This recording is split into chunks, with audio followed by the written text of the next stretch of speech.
तो आज की वीडियो में बताऊंगा एकनाथ शिंदे के जीवन के परिचय बारे में, इनका राजनीतिक करियर क्या है और आज के टाइम महाराष्ट्र के सीएम बन चुके हैं। और ये पहले ऑटो चालक थे, यानी कि पहले रिक्शा चलाते थे, लेकिन आज के टाइम महाराष्ट्र के सीएम बन चुके हैं।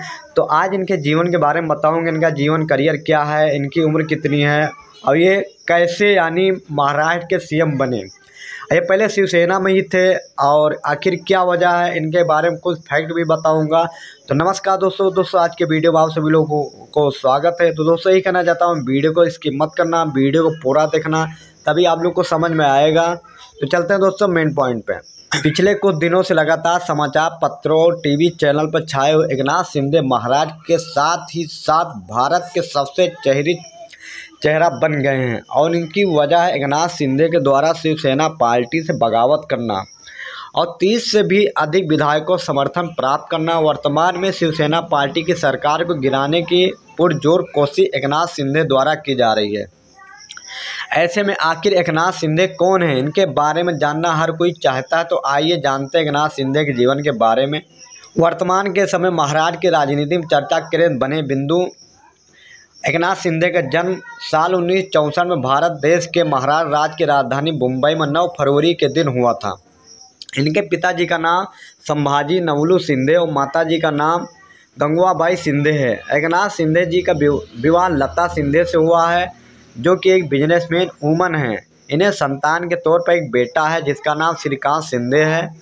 वर्तमान में कांत शिंदे की उम्र 58 साल की हो चुकी है। जब ये पैदा हुए थे तब इनके परिवार में काफ़ी गरीबी थी और 16 साल की उम्र में अपने परिवार को आर्थिक तौर पर सहायता देने के लिए इन्होंने ऑटो रिक्शा चलाना प्रारंभ किया और काफ़ी लंबे समय तक इन्होंने ऑटो रिक्शा चलाई। इसके साथ ही साथ ये पैसे कमाने के लिए शराब बनाने वाली एक फैक्ट्री में भी काम करने लगे।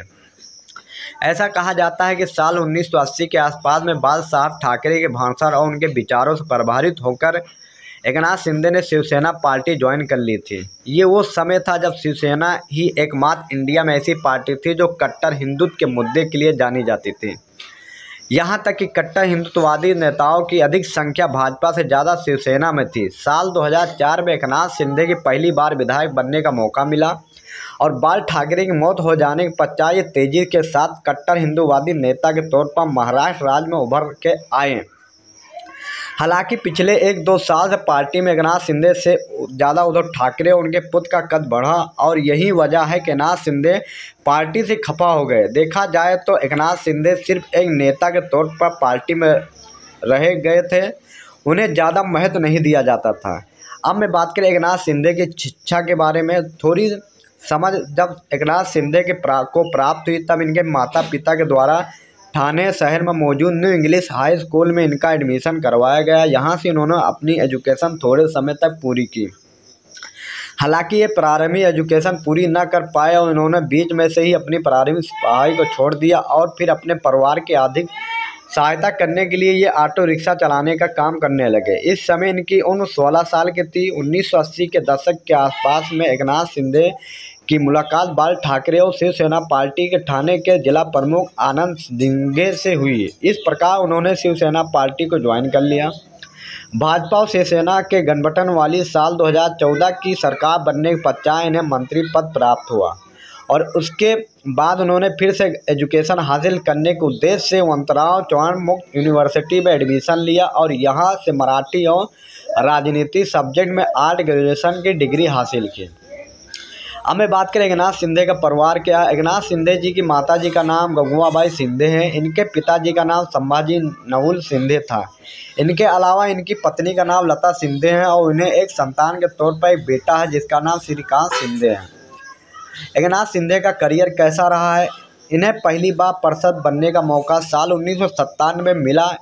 पहली बार वो ठाणे नगर निगम से पार्षद बने थे। सदन के नेता के पद के लिए ठाणे नगर निगम इन्हें साल 2001 में चुना गया। ठाणे नगर निगम के पार्षद वर्ष 2002 में इन्हें एक बार फिर से विजय हासिल हुई। महाराष्ट्र विधानसभा के लिए साल 2004 में एकनाथ शिंदे चुने गए। शिवसेना पार्टी के द्वारा साल 2005 में ठाणे जिला प्रमुख पद पर इन्हें नियुक्ति दी गई। साल 2009 में एक बार फिर से एकनाथ शिंदे को महाराष्ट्र विधानसभा के लिए चुना गया। एकनाथ शिंदे को महाराष्ट्र विधानसभा के लिए साल 2014 में एक बार फिर से चुना गया। साल 2014 के अक्टूबर के महीने से लेकर 2014 के दिसंबर के महीने तक एकनाथ शिंदे महाराष्ट्र विधानसभा विपक्ष के नेता बने रहे। साल 2014 से लेकर साल 2019 तक ये महाराष्ट्र गवर्नमेंट में कैबिनेट मंत्री बने रहे। साल 2014 से लेकर 2019 तक ठाणे जिला मंत्री भी बने रहे। शिवसेना पार्टी का नेता इन्हें साल 2018 में नियुक्त किया गया। महाराष्ट्र स्टेट गवर्नमेंट में लोक स्वास्थ्य और परिवार कल्याण मंत्री इन्हें साल 2019 में बनाया गया। साल 2019 में इन्हें महाराष्ट्र विधानसभा के लिए चौथी बार चुना गया। शिवसेना के विधायक दल के नेता के तौर पर इन्हें साल 2019 में चुना गया। साल 2019 में 28 नवंबर के दिन इन्होंने महाविकास अखाड़े के अंतर्गत कैबिनेट मिनिस्टर के तौर पर पद ग्रहण किया।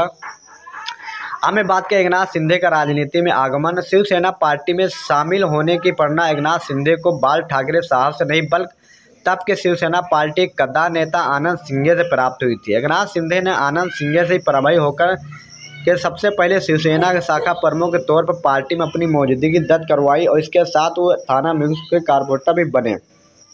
हालांकि कुछ सालों के पश्चात ही एकनाथ शिंदे काफ़ी बुरी तरह से समय के कुचम फंस गए। दरअसल इनके बेटा और बेटी की मौत हो गई, जिसके पश्चात एकनाथ शिंदे के मन में राजनीति को छोड़ने का ख्याल तक आने लगा। हालांकि इस बुरे समय में आनंद सिंघे ने एकनाथ शिंदे को काफ़ी सांत्वना दी और उन्हें राजनीति में बने रहने के लिए कहा। शिंदे का अपने परिवार को खोना साल 2000 में 2 जून का दिन एकनाथ शिंदे के लिए काफ़ी दुख भरा रहा।